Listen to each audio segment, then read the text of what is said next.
Hello and welcome back. This is video 8 and today we're going to be adding reverb to our melody line.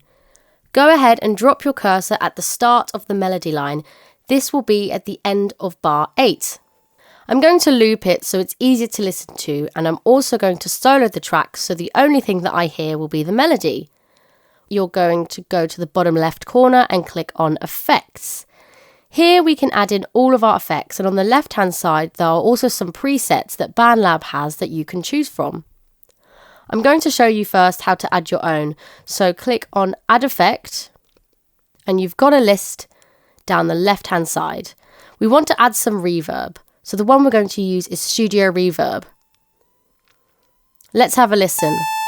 You can see that it adds a lot of depth and gives us a really nice effect.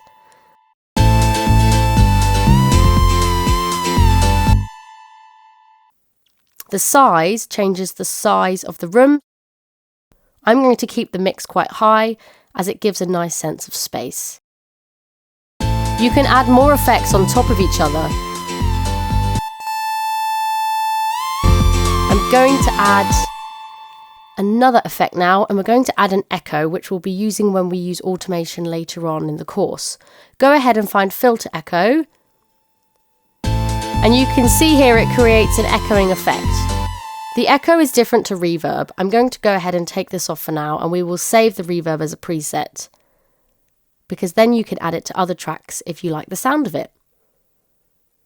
So let's save it as lead synth reverb.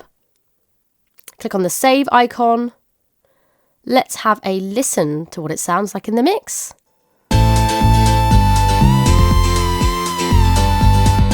It just softens it nicely and gives it a nice spatial effect.